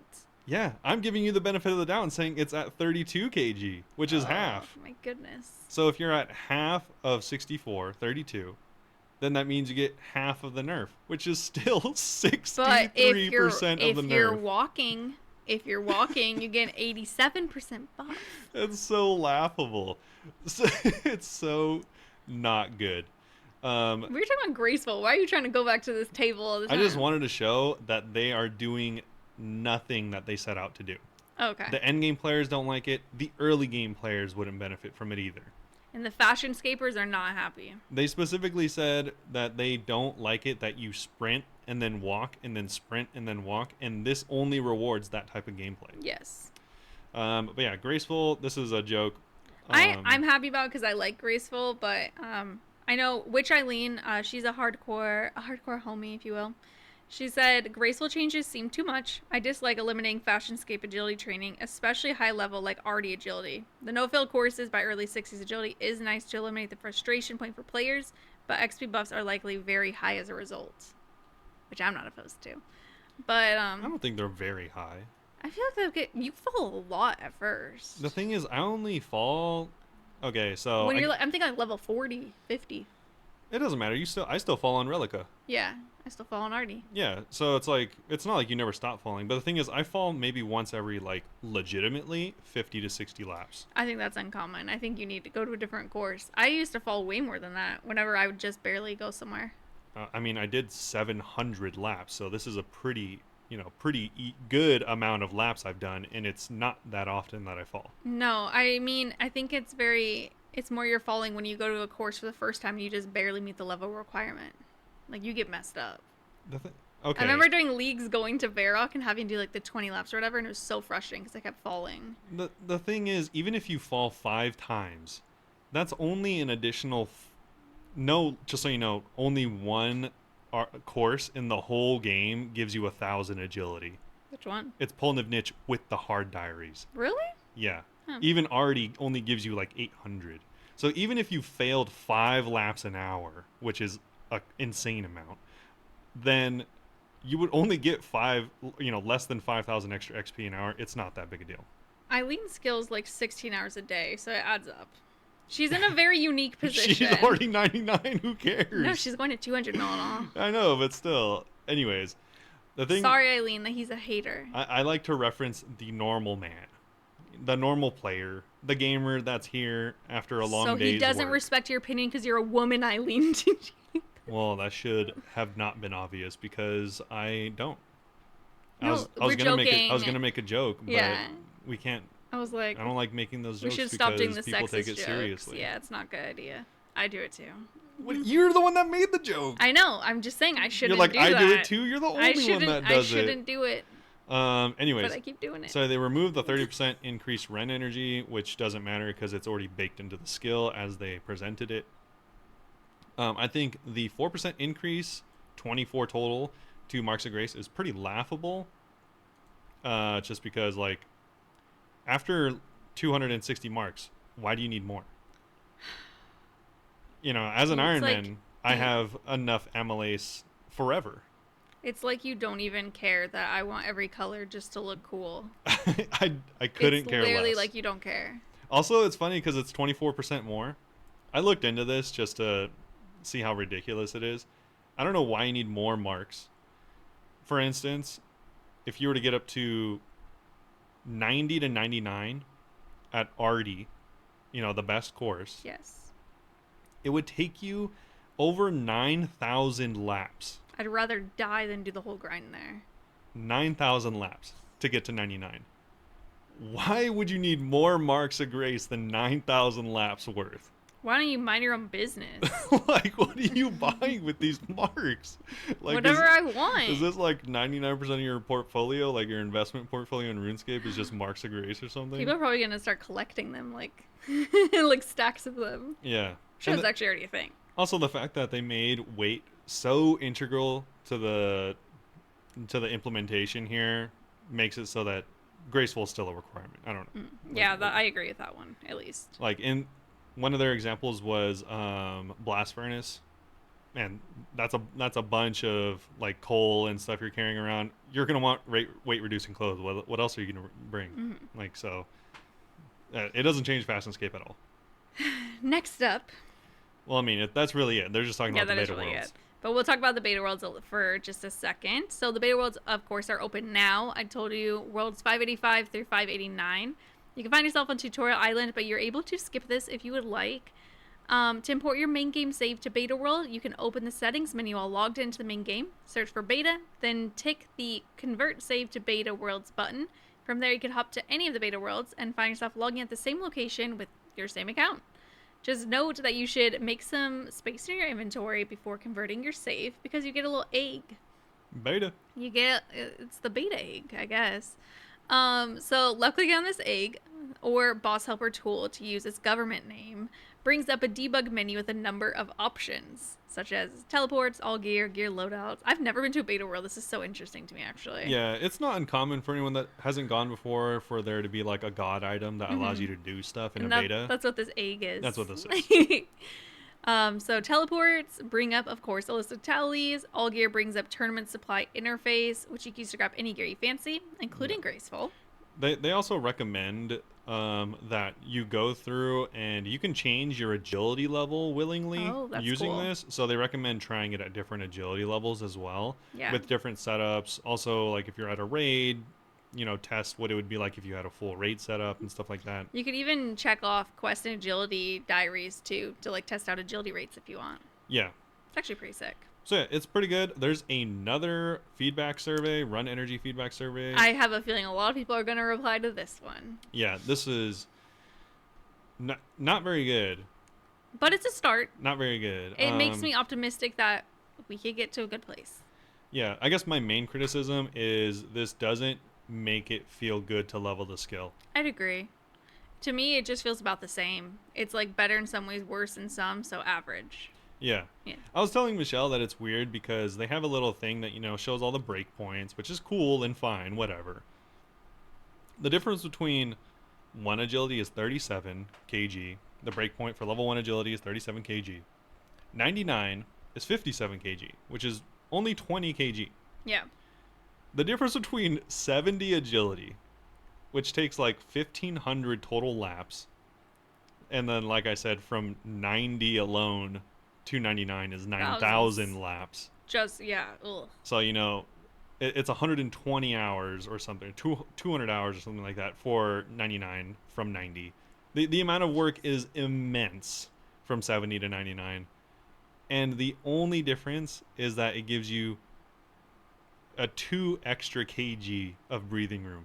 I think that's interesting. From 55 to 57. They could have done these breakpoints better. It should be a non-factor at 99. Well, we already know what I think about 99s. Yeah, I don't think it should be unlimited. I think it should just be like... ridiculously good. Yeah, it should be... I'm fine with that too.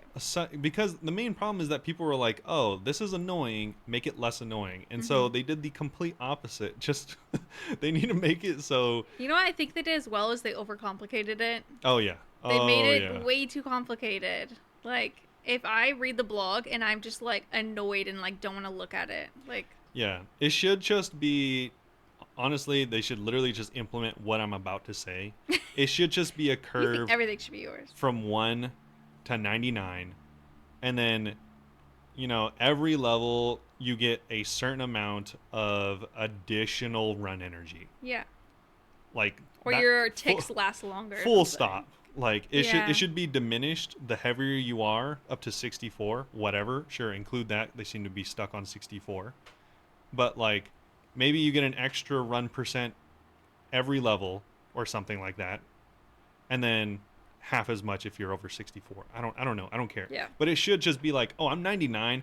I can run from Lumbridge to Varrock like a damn athlete Yeah. because But not from Lumbridge to Varrock to Falador. yeah, because I've run 15,000 rooftop courses. I'm like the Usain Bolt of RuneScape. Like I should just never have a problem with this. I agree. I think that they're going to change it. I don't think that they'll do it quite as good as we want it. But I have faith. Better than getting nerfed is what I would want. I have faith that they're going to change it in a way that will be better than this at least, because this is not great. Yeah. That was kind of long-winded, which is okay because The next one's super short. we can end off on this week's actual update, which was some Colosseum NPC stuff, and this is very, very short. Yes, it is. So, changelog from June 26th. It's actually so short, it is just the change log. Oh, yeah, it is just the changelog. It is just like 15 bullet points. That is how long this is. Do you want to go back and forth the bullet points? Sure.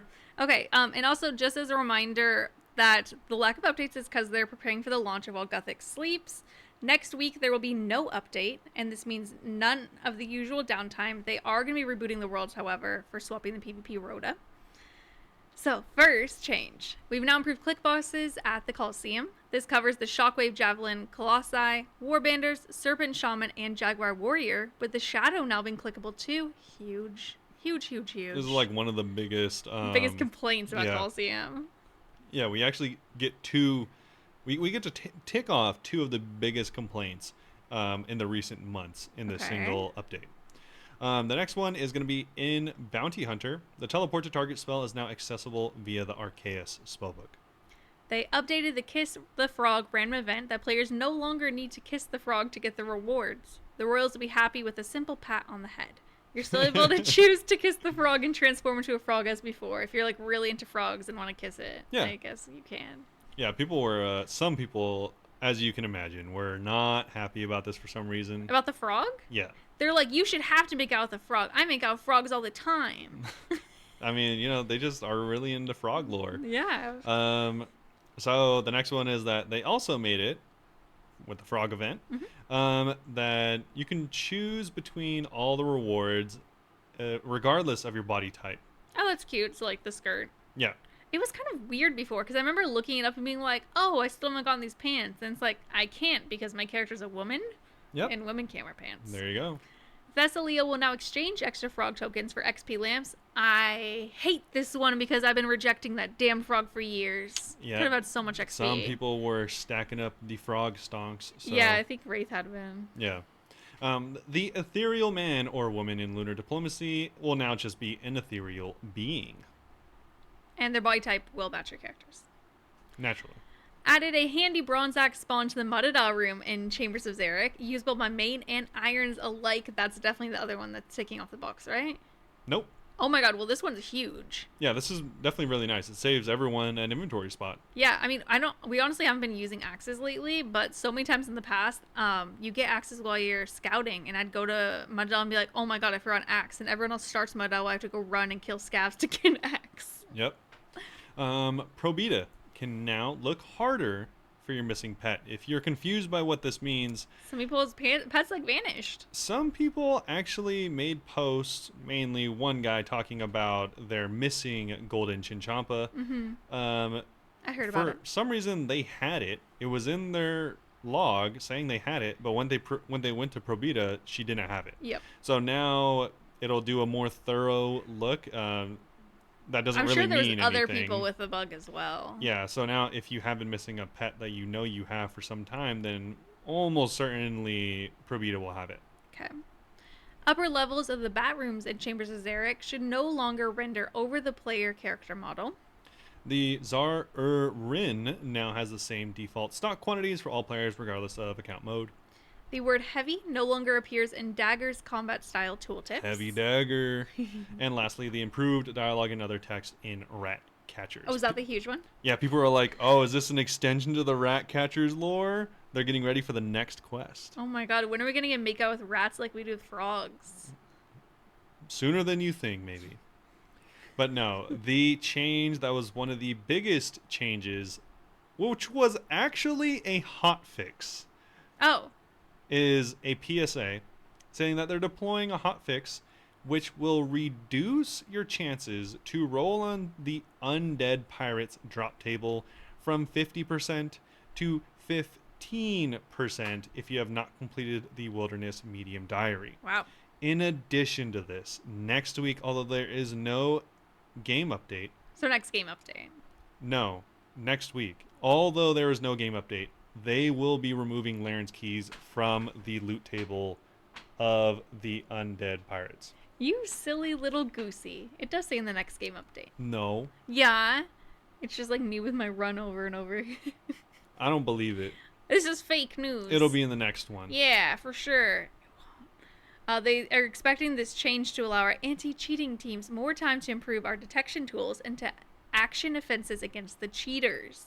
Yeah. The cheaters and the scoundrels of the game. No, I was definitely wrong. So probably in 2 weeks Yes, is yeah. the Laren's Yeah, key. don't actually get, like, Yeah. and feel any type of way about that. Yeah, in the next 2 weeks, the Laren's key change will be implemented, so you won't be able to get any more, regardless of the diary, it seems. But if you have the diary, nothing has changed for you. Yeah. And then moving on, we have the Deadman All-Stars has finished, which we actually already mentioned. Yep. So congratulations to, what was their name again? The Dino Nuggets? Yep. Yeah, made up of West Ham, Mika, Mutz, Rakesy, and Dino. GZ. There you go. And that is pretty much it. We already went over the vinyls that are still available. Yeah, and the Mitchie Fox merch. And the Mitchie Fox merch. We kind of got ahead of ourselves here. This is the other collaboration. Yeah, so It's kind of cool. Starforge Systems, which is a computer making company. They sell pre-built computers.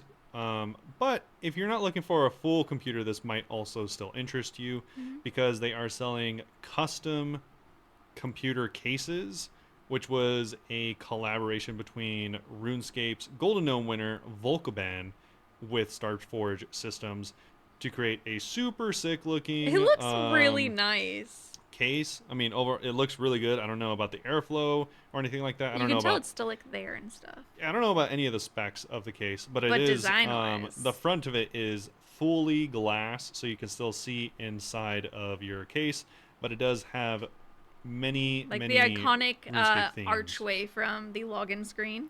Yeah. And the back has a little tribrid trio of homies. For some reason, not Missouri. I feel like this project was maybe started. Yeah, Before, it has someone potentially? with a full Bofa setup. Someone with a weirdly They don't enough, have a shadow. This must have been started Yeah. a long time ago. they're actually using the PvP weapon, mage weapon with Is this Staff of the Dead? I don't know what this is. it's a toxic staff.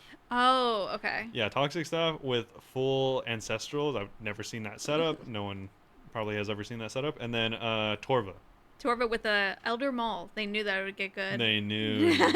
And someone with a typical god sword and inferno cape. Yeah, I didn't even On notice the that front. one. Oh, it looks really nice. There's also 6 themed plate lights as well. I don't know if you saw those, Robert. No, I did not. Yeah, but they're selling them as either a pre-built PC or you could just buy the frame for it. I don't know what these plates are for, but I love You them put them on the made front in. of your computer. Oh, okay. Yeah. Yeah, these plates look dope. They look pretty cool. They're $40 each USD. And The PC's a lot more. unfortunately, if you want the PC case, it is much more. You don't have to buy a full pre-built PC. How much is the but full PC again?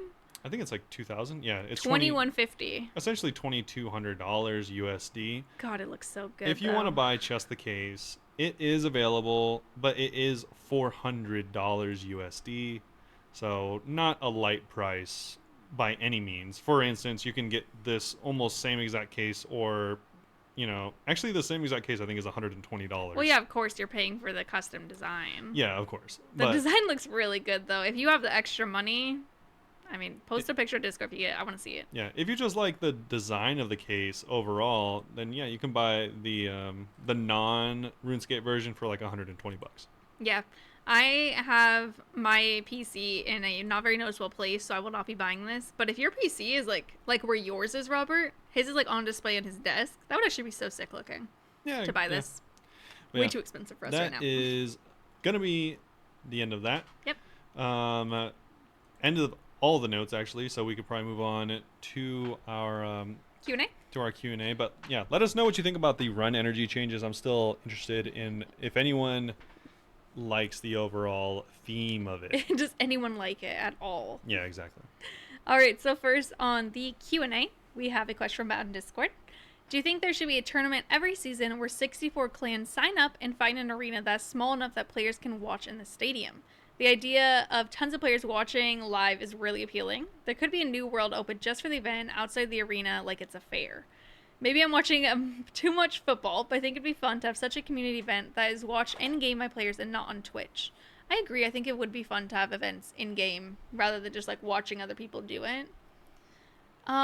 I don't know if it would actually work with the servers, but I do like the idea of like, like kind of like in Colosseum, like spectating, and we're all just like in the little stands and stuff. I think it's kind of cute. Yeah. Yeah, I think that would actually be really fun. It's not something that I feel like they could do though, unfortunately. Yeah, Maybe not necessarily clans either, but just something. I think it would be cool, and I don't think it would be honestly hard to implement, really. I was just thinking of what's the event that they did live? Was it the Dead Man a few years ago? Yeah, it was. It Yeah. got super Messy. yeah, it got DDoSed, so it wasn't really successful. That Yeah. being said, if this was no, I was gonna say if this was just for clout, I think that's the most People will still cheat. warranted version of DDoS is just for clout. Yeah, People will cheat for anything in this game. I don't know. I think it would be interesting, but yeah, just because of the live nature of it and the fact that their servers aren't very good Mm. makes it nearly impossible. But I do like the idea of it. Yeah, Of just logging in and typing to people in game instead of on Twitch. yeah, and I don't really know of a way that they could limit who is allowed in, even if even if it's like a paid event that Mm-hmm. your character gets to attend. I still think It's kind of cute. there would obviously be people to just buy in a ticket so that they could ruin it. People So are just fun suckers. yeah, um, let's pretend that didn't exist. Then that would be cool. Yes, agree. Like I think it'd be really easy to do in a way where they like have it on those separate worlds, like those Mm-hmm. separate worlds where you just like log in as a brand new character, essentially, kind of like League's worlds, Yeah, and then it'd be just stands full of like characters with like basic off a tutorial island looks. that'd be so cute. That would And actually be then so fun if something like that could happen. I think they could even like pile them all into like the arena, and you Mm-hmm. just have your character like stacked on top of each other so that Yeah, kind of how they talked about sailing in the future. yeah, so that the stands looked full That's cool. I like without them this. being too big. I think that would be cool, but this is real life, and so that wouldn't be possible. Yeah. Our last question is from Harger over on Discord. Would it make OSRS more interesting if you lost skill experience the longer you went without practicing a skill? It makes sense, as if I don't play guitar for 5 years, I won't be as good as today. Also, before I forget, Uh huh.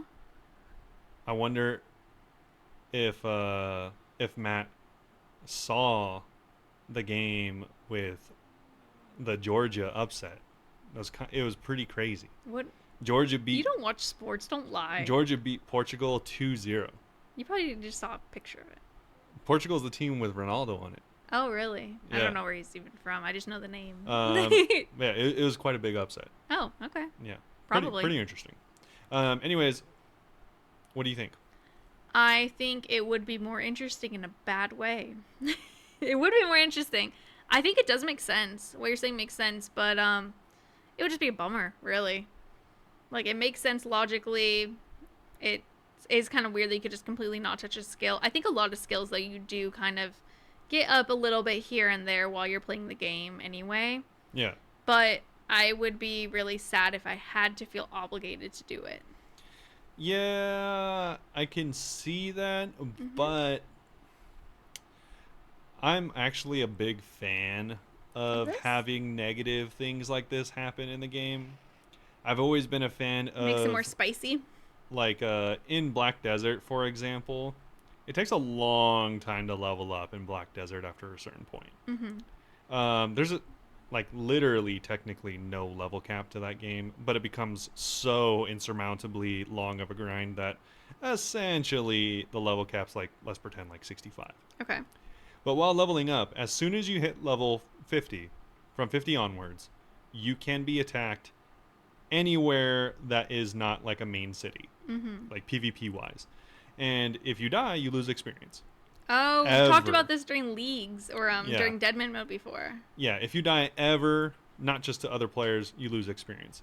And I've always liked that because it makes it so like you kind of always have to be somewhat aware or at least understand the risks you are taking. I feel like it would work well for a temporary game mode, but long term, I'm not sure. Yeah, the only thing that I could see as like a pretty nice compromise that I would find pretty good is like if there were like breakpoints throughout the skill. Mm-hmm. Like Not let's more breakpoints. no, no. And by breakpoints I mean like Anyway, I have this table, right? like let's say you break each skill into quarters, for example. I don't know. So like if you're at like 77%, if you don't do that skill for like a week, it goes down by like not a lot, probably like, point whatever percent. I don't like it. Then it's like, oh, it's like, oh, I haven't touched crafting in a while. It's gone down from 78 down back to 75. It won't go any lower than 75, I still don't like it. but it's like I don't know if I like it more than the system that's in the game now, Yeah, but it's interesting. but I think it would be interesting. Yeah, I think it'd be interesting in a way I don't like. Oh, well, Yeah.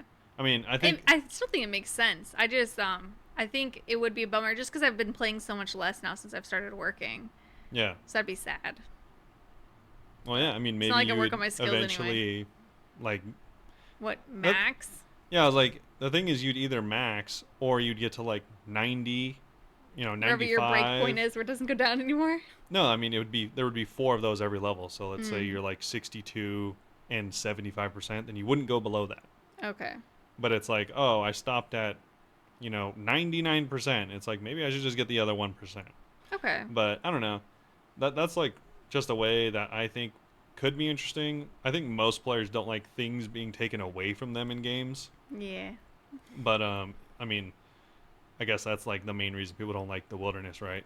So True. I'm not against getting stuff taken away because I played, a lot of like Escape from Tarkov and stuff like that, Yeah. where it's like you lose a lot of stuff in that game, and that is like one of the main fun parts. It's fun, but at the time you're very tilted when it happens. I don't know. I think it'd be interesting because it would make you like. Have to play different. It wouldn't even make you. I mean, it's not like a big deal if you lost 10% of a level. It's like not even like mostly who cares.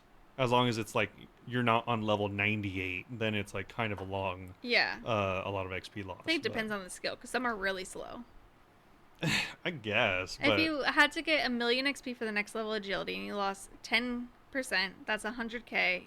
And agility, I am very slow. That would take me like 2.5 hours to get back.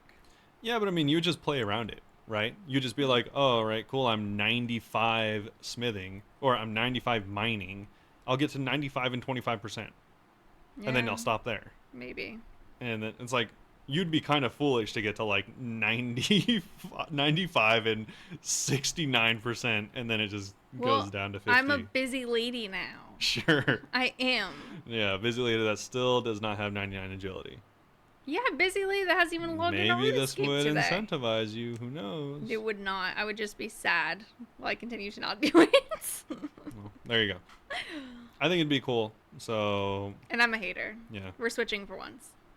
Yeah, Michelle's a hoarder is what she meant to say. I'm a hoarder? Yeah. Oh, of XP. Of items and XP. Yeah, that's actually fair. Okay. But yeah, that's it. Thanks for asking your questions. As usual, make sure to ask us on any of our socials, any questions you might have. Our TikTok and Twitter are Bunebapeosrs. Our Twitch, YouTube, and one more thing, Instagram are Bunebape. I stream 4 days a week at twitch.tv/Bunebape, mostly on a Friday night, so stop on by and see what I'm getting up to. And yeah, I also put shorts every night, so go check those out too. Yep. So I almost said and check out our podcast. Check out our podcast. Thanks for listening. Hopefully you all enjoyed it, and we'll see you all very soon. Bye-bye.